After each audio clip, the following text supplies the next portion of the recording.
Hello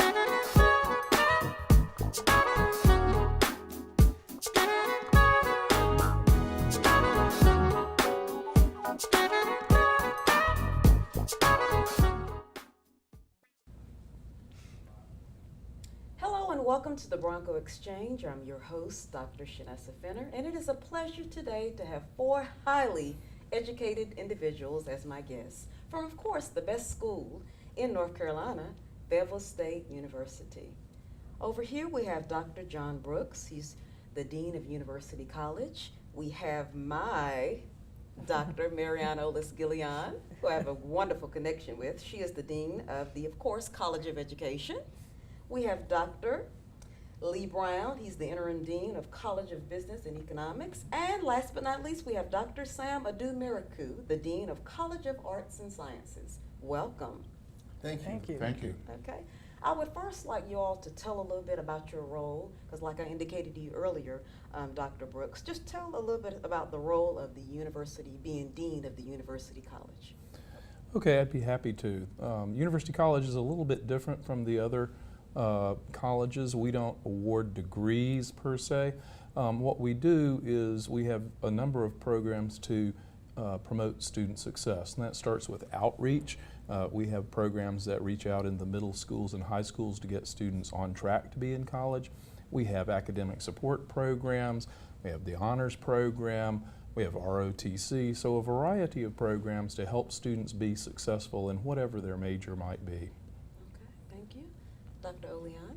Well, the College of Education, which is our name as of August 1st, 2017, is established to help the community have the teachers that it needs to help its citizens become productive. We offer programs of study from those who want to teach early childhood education. Those would be our birth through kindergarten teachers, elementary K through 3 teachers, 9 through 12, as well as 6 through 8 middle grades in the subjects that are licensed here in North Carolina. We also have graduate programs to prepare principals, our MSA program, and we have a doctorate program, of which you're one of our proud graduates. Exactly. And those persons take leadership roles in the public schools. They may work in higher ed, and they also may work in superintendencies or assistant or associate superintendencies. So we can take them, as we say, from the cradle to the grave. That's right. A wonderful thing. Okay. Well, the Broadwell College of Business and Economics, we're one of the professional schools in the university. We offer degrees from accounting to MIS, healthcare management, and we also have a graduate program, which we have an MBA where you can have a varying degree concentrations, whether it's entrepreneurship, healthcare management, business intelligence, and data analytics. So we're not quite cradle to grave, but we're getting there. I will say in my role, I see myself as a salesperson for the College of Business, where it's my job to recruit and retain and graduate students, but it's also my job to recruit and retain and help develop our faculty so that we can be successful. So I think in my role as a dean, I'm able to have a significant impact on not only the students, but the students, the faculty, and our staff. So I'm excited about the role that we all share as dean and the impact that we can have on our university. Okay. The College of Arts and Sciences is the largest college at FSU. It's made up of 10 departments and 2 schools, the School of Nursing and the School of Social Work. But we offer majors from biology, chemistry, all the way through to performing and fine arts, which include music, theater, visual arts. So it's a very, very large but also very diverse college. In addition to that, we offer the majority of all the general education courses. So any student who comes to FSU, I would expect that they would at least go through the College of Arts and Sciences because we offer all the majority of all the core courses here at FSU. And as a dean, I coordinate the activities of all the 10 departments and the 2 schools. So I have 10 department heads and 2 associate deans that are in charge of all the programs within the college. Speaking of the School of Nursing, talk to me a little bit about that, because of course years ago things were not going very well with the School of Nursing. Tell me a little bit about that. You're right. We had some issues, but that's all behind us. Okay. Today, we are one of the best nursing programs anywhere in the country. Nurse Journal, which is a very prestigious journal, ranked programs, nursing schools from Maine to Florida, and the nursing program was ranked number 2. Our students perform excellent on the NCLEX scores, which is the national test that you have to take to qualify as nurses. It is a very, very competitive program here at FSU, but the credit goes to Dr. Ahin, who is the Associate Dean, and the faculty for turning the program around. And we're hoping that in the not near, too distant future, we'll be able to add some additional programming to the nursing program. Specifically, we'll be looking at adding a graduate program, because the students have been asking for the program, and I think we are getting ready to go into the master's program. Great, okay. Now, how has your appreciation for higher education changed as you've moved from faculty to administration?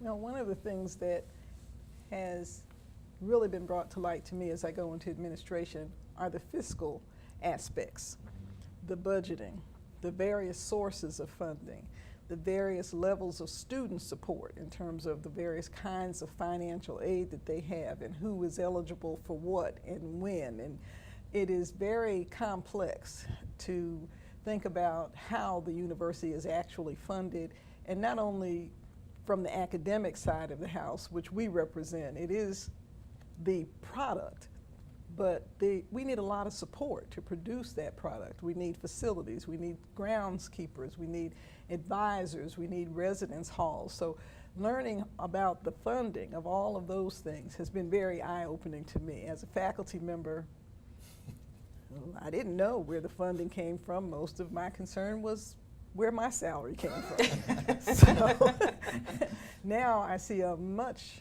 broader, more complex picture, and how the legislature and the UNC system office impact what happens at the local level.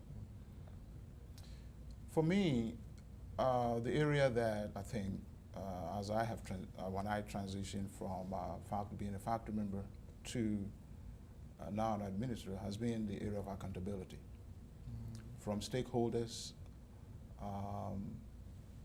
legislatures, but also our accrediting bodies. It used to be that assessments were things that were done, student learning outcomes. I went to my class and taught my class, and that was it. Today, we are being called upon to say, what have the students learned? And how is this going to impact on their future in terms of their careers?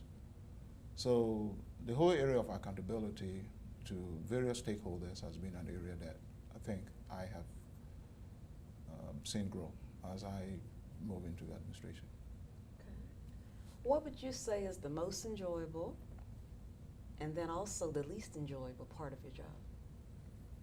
Well, I think the most enjoyable for me, without a doubt, is seeing the success of students at graduation or any of the milestones along the way, and knowing that I've contributed in some way to that success in an administrative role. So I find great satisfaction in that. I think for me the least enjoyable is the bureaucracy that comes with administration, inevitably, and just making sure that forms get processed and reports written, assessments done, those sorts of things, and following up on them.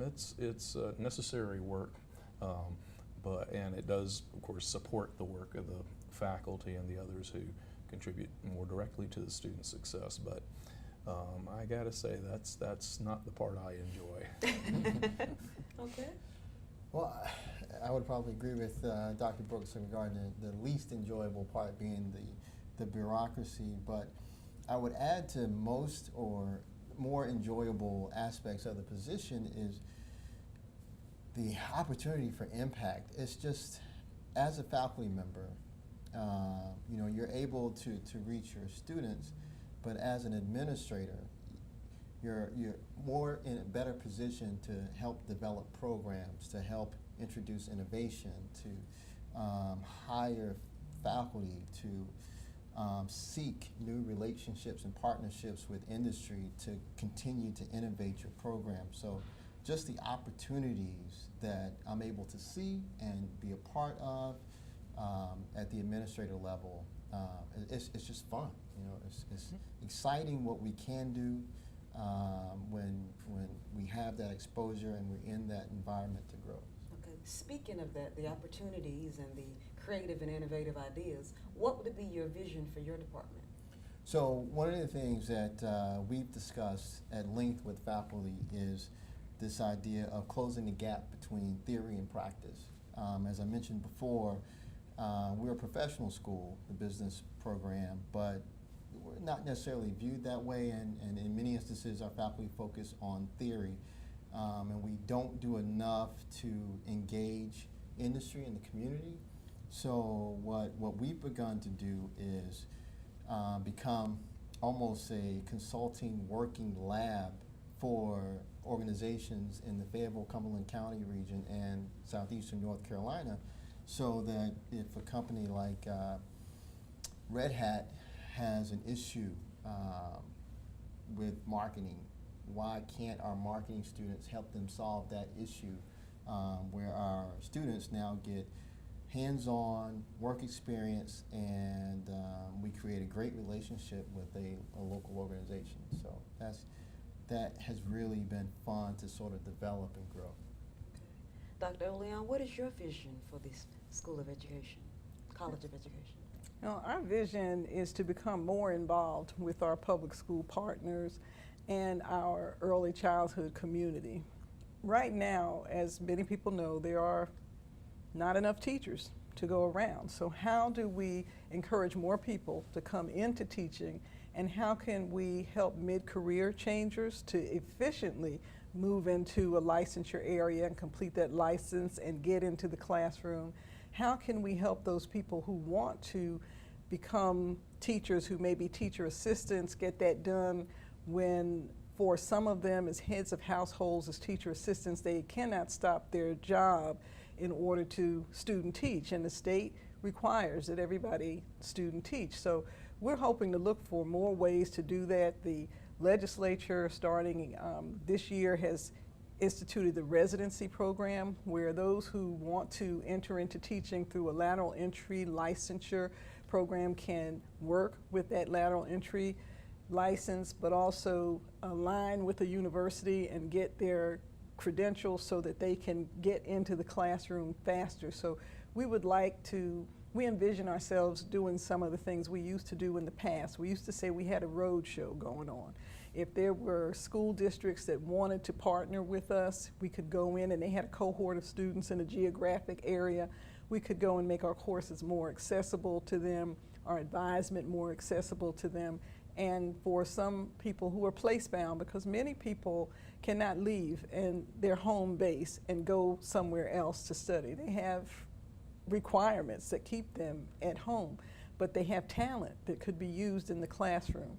So we want to make our education more accessible to more people in the rural areas, more people who might be low income eligible, and make sure that if they want to succeed, that we give them an opportunity to do so.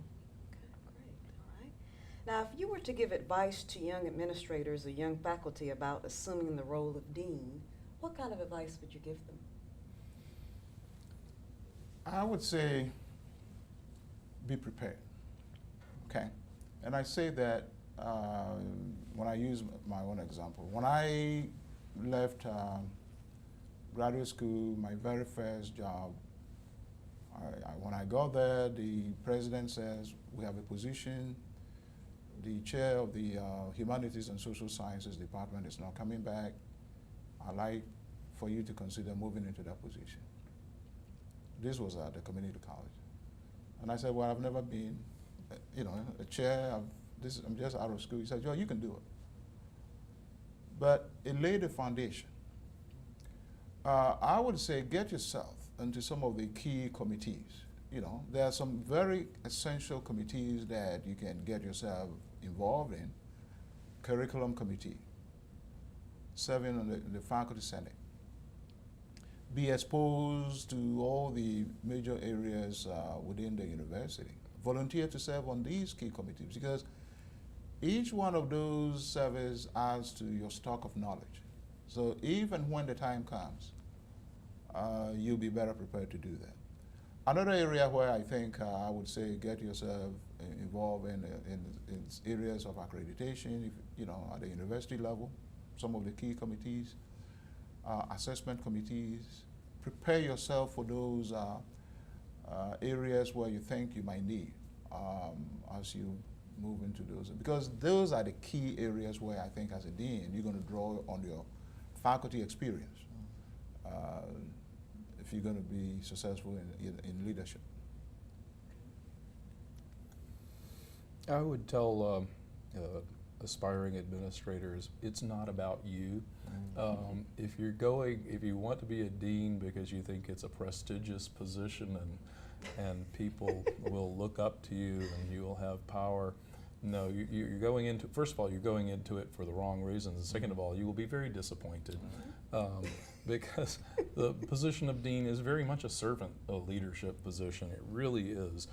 Your job is to make it possible for faculty and staff to do their jobs, and the less visible you are, the more successful you are. And also from a student perspective, I don't know of a student who ever said, gosh, I had a really great dean during my education. I did. But the students remember their professors, their advisors, the people who help them directly. But if you do want to serve, and as you said, have impact, it's a great position to be in. Okay. Well, viewing audience, thanks so much for tuning in to part one with these four wonderful deans of Fayetteville State University. I'm your host, Dr. Shanessa Fenner. This concludes part one of the Bronco Exchange.